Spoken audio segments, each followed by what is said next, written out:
సుందర రామిరెడ్డి గారు, real estate trust అంటే ఏంటి? దీని ద్వారా లాంగ్ టర్మ్‌లో ప్రతి నెల కొంత ఇన్‌కమ్‌ని మనం ఏ విధంగా సంపాదించుకోవచ్చు అంటారు? మన ఎక్కువ మంది రియల్ ఎస్టేట్‌కి వెళ్ళామనుకోండి. హ్మ్. ఒకటి రెంటల్ కోసం కొంటారు. యాహ్! హౌసెస్ కానీ, హ్మ్. లేకపోతే కమర్షియల్ స్పేస్ కానీ. రెండోది క్యాపిటల్ అప్రిషియేషన్ అయినప్పుడు యెస్. ఎక్కువ రేట్‌కి అమ్ముతుంటారు. రియల్ హ్మ్. ఎస్టేట్‌లో ఎవరు ఇన్వెస్ట్ చేసినా ఈ 2 పర్పసే. హ్మ్. కానీ అక్కడ చాలా కాస్ట్‌లీ, అది ఇండివిడ్యువల్‌గా భరించడం చాలా కష్టం. ఫర్ హ్మ్. ఎగ్జాంపుల్ ఇప్పుడు యెస్.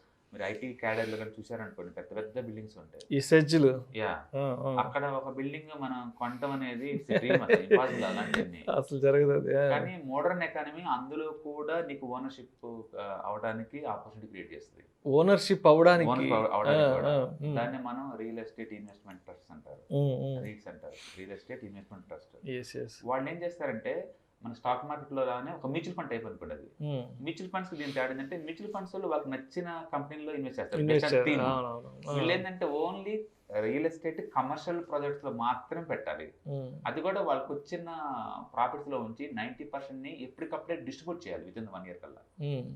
అందుకని మనకు రెగ్యులర్ ఇన్‌కమ్ వస్తది.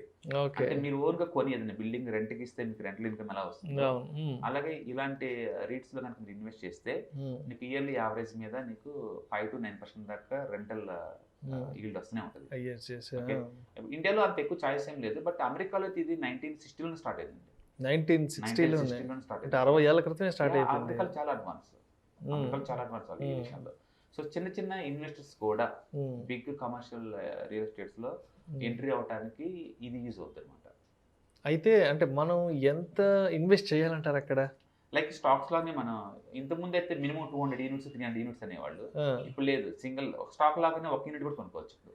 మరి ఆ యూనిట్ ఎంత రేట్ ఉండే అవకాశం ఉంటుందంటారు? మీరు చెప్పిన ఇప్పుడు ఇప్పుడు మనం చూసామనుకోండి, బ్రూక్స్ ఫీల్డ్ అయితే ఇప్పుడు 290 ఉంది లైవ్ మార్కెట్‌లో. హ్మ్. లైక్ స్టాక్‌లో మనం బై చేసుకోవచ్చు.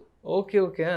స్టాక్‌లోనే మనం ఇప్పుడు యూనిట్ కొనుక్కోవచ్చు. లేకపోతే హ్మ్. ట్రేడింగ్ అకౌంట్ నుంచి మనం బై చేసుకోవచ్చు. ఓకే. ఆ! ఇండియాలో ఇప్పుడిప్పుడే లిస్ట్ అవుతుంది. ఇండియాలో ఇప్పుడు 3, 4 దాకా ఎక్కువ లేవు. ఒకటి ఓకే.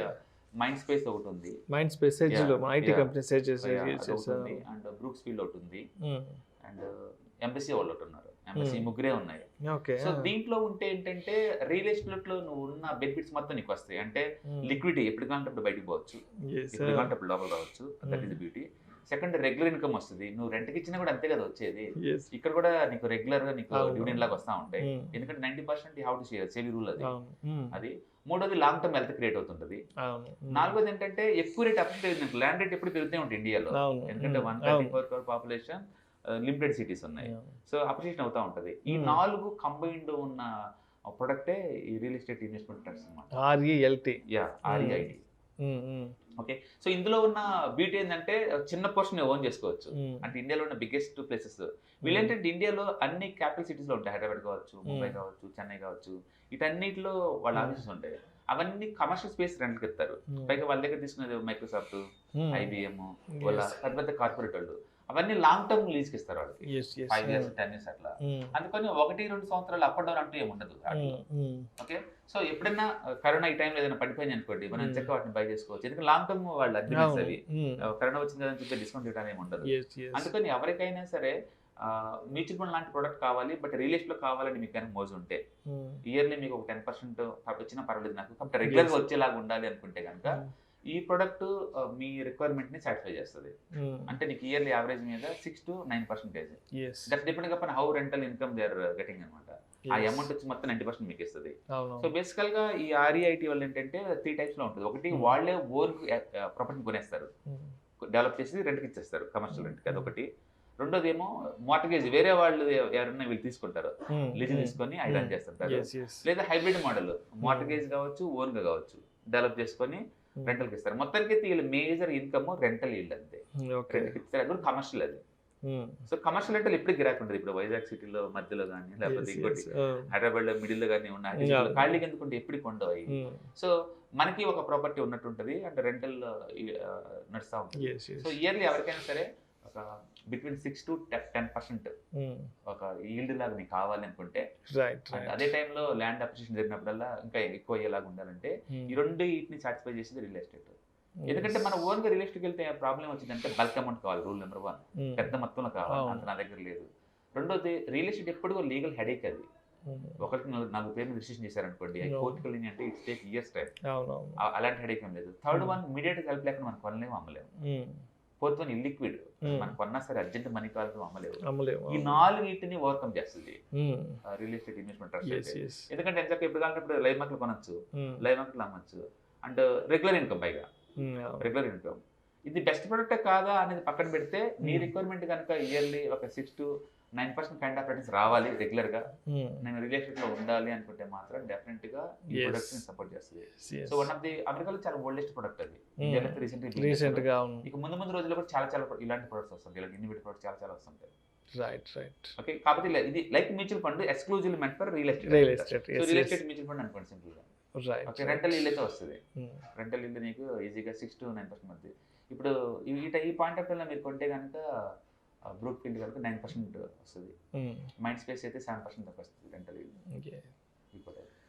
సో నీకు ఒక ప్రాపర్టీ ఉన్నటువంటిది మెట్రో సిటీస్ లో, అదే టైంలో జనరేట్ అవుద్ది, ఫ్యూచర్ లో అప్రిషియేట్ అయింది అనుకోండి, మీరు అమ్మేసుకోవచ్చు.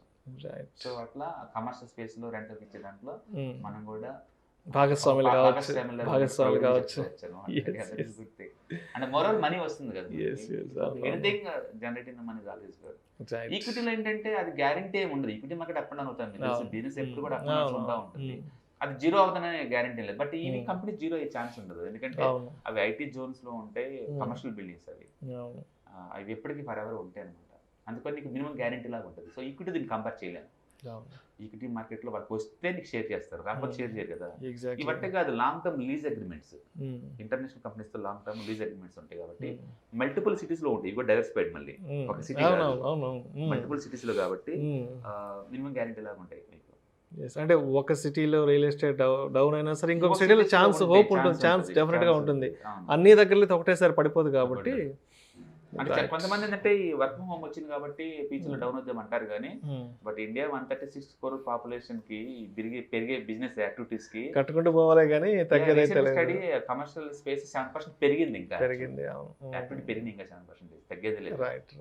ఓకే, సో అందుకని రియల్ ఎస్టేట్ ప్లస్ ఇన్వెస్ట్మెంట్ రెండు కాంబినేషన్ కాబట్టి it's going to satisfy hard core real estate lovers.